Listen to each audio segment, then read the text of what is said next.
Medak parliament పరిధిలో ఇప్పటికే ఎన్నికల ప్రచార వేడి ఎక్కువగా ఉందని చెప్పొచ్చు. ఎందుకంటే 3 రోజులుగా ఈ యొక్క ప్రచారం ముగియడంతో ఈ యొక్క ఎన్నికల వేడికి ఒక స్వస్తి పలికే అవకాశం ఉంది. కాబట్టి ఈ యొక్క కుటుంబ సభ్యులు అంటే వెంకట్రామరెడ్డి కోడలు స్నేహారెడ్డి మనతో ఉన్నారు. మేడం చెప్పండి, ప్రచారం ఎట్లా నడుస్తుంది? మీ మామగారి కోసం ఎటువంటి ట్రస్ట్తో ముందుకెళ్తున్నారు?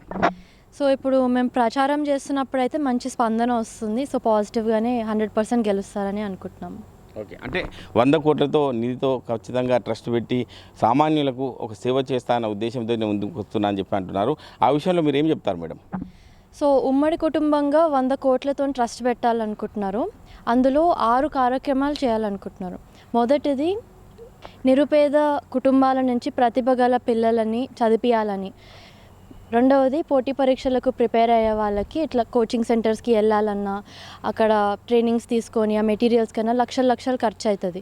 సో ఒక ట్రస్ట్ ఉద్దేశం ఏంటిదంటే ఆ మెటీరియల్స్ కానీ ఆ కోచింగ్ కానీ అంతా అందజేయడం, సో పోటీ పరీక్షలకు రాసుకునేటట్టు. మూడవది జాబ్ మేళా, చాలామంది నిరుద్యోగాలు ఉన్నారు. సో వెంకట్రామరెడ్డి గారికి హైదరాబాద్ అవుట్స్కర్ట్స్లో మంచి కనెక్షన్స్ ఉన్నాయి. సో జాబ్ మేళా అని ఎవ్రీ 6 monthsకి చేసి అందరికీ ఉద్యోగాలని అందించాలని ఆయన ఉద్దేశం. నాలుగవది ఆడవాళ్ళు ఇంట్లో నుంచే సంపాదించుకునేటట్టు నైపుణ్య శిక్షణలు ఇవ్వడము, సో వాళ్ళ కాళ్ళ మీద వాళ్ళు నిలబడేటట్టుగా. ఐదవది ₹1 ఫంక్షన్ హాల్. ఇప్పుడు పెళ్ళిళ్ళు చేసుకోవాలన్నా ఒక ఫంక్షన్ హాల్కే ₹1,00,000 అవుతుంది అపార్ట్ ఫ్రమ్ ద పెళ్ళి. అట్లాంటిది ప్రతి నియోజకవర్గంలో ఒక ఫంక్షన్ హాల్ని నిర్మించి అందులో ₹1 ఛార్జ్ మినిమల్ కాస్ట్ తోటి ఫంక్షన్ హాల్ని ఏ శుభకార్యమైనా చేసుకునేలాగా అందజేయాలనుకుంటున్నారు. ఇంకా ఆరవది ప్రమాద బీమా కింద 10 లక్షలు.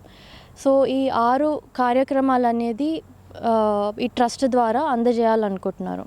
అంటే 6 గ్యారంటీలు కాంగ్రెస్ పార్టీ కూడా అమలు చేస్తుంది. మీరు కూడా 6 గ్యారంటీలు ముందుకెళ్తున్నారు కాబట్టి ప్రజల నుంచి ఎటువంటి స్పందన వస్తుంది మేడం? యాక్చువల్గా అయితే ఇప్పుడు సిద్దిపేటలో 10 ఏళ్ళుగా జాయింట్ కలెక్టర్గా ఉమ్మడి మెదక్కి కూడా పనిచేస్తారు వెంకట్రామరెడ్డి గారు. అండ్ ఇప్పటి వరకు ఆయన ఏ మాట చెప్పినా తప్పలేదు, అట్లాంటి పేరు ఆయనకు ఉంది. సో ఆయనని నమ్మొచ్చు అండ్ అందరు నమ్ముతున్నారు. ఇప్పుడు ప్రచారం చేసినప్పుడు కూడా అదే స్పందన వస్తుంది మాకు. అంటే ఉమ్మడి మెదక్ జిల్లా వ్యాప్తంగా చూసుకున్నట్టయితే మహిళలకు ఓటు వేయాలనే ఉద్దేశం కొద్దీ మీరు ఏం రిక్వెస్ట్ చేస్తారు ఆ విషయంలో? సో మహిళలకైతే ఈ ట్రస్ట్ మెయిన్గా అందజేస్తుంది ఆడవాళ్ళకి నైపుణ్య శిక్షణలు ఇచ్చి ఇంట్లో నుంచే సంపాదించుకునేటట్టు. అండ్ ఆడవాళ్ళనే కాదు, education is also something that ఇప్పుడు మనం ఒక పర్సన్గా ఒక ఫ్యామిలీగా డెవలప్ అవ్వాలి అంటే కూడా education is very much necessary. అవన్నీ ఈ ట్రస్ట్ ఒకరు తన కాళ్ళ మీద తను నిలబడేలాగా చేసే కార్యక్రమాలు ఇవన్నీ. సో అట్లా ఓట్ వేయడం వల్ల ఇండిపెండెంట్గా అవుతారని నేను అనుకుంటున్నాను. Thank you madam. అంటే కాంగ్రెస్ పార్టీ ఇచ్చి 6 గ్యారెంటీలే కాదు, వ్యక్తిగత ఎజెండాతో 6 గ్యారెంటీలతో బీఆర్ఎస్ పార్టీ అభ్యర్థి వెంకట్రామరెడ్డి కూడా ముందుకు రావడం జరుగుతుంది. ఖచ్చితంగా సామాజిక సేవా కార్యక్రమంలో రాజపుత్ర ఎప్పటికీ ముందుండి పనిచేస్తుందని చెప్పి ఒక వెంకట్రామరెడ్డి కోడలు స్నేహారెడ్డి చెప్తున్నారు. కెమెరామెన్ ఎల్లోరితో మహేష్, RTV, ఉమ్మడి మెదక్ జిల్లా. మరిన్ని వీడియోస్ కోసం ఛానల్ ని సబ్స్క్రైబ్ చేయండి. లేటెస్ట్ అప్డేట్స్ కోసం వాట్సాప్ ఛానల్ ని ఫాలో చేయండి. అండ్ లింక్ డిస్క్రిప్షన్ లో ఉంది.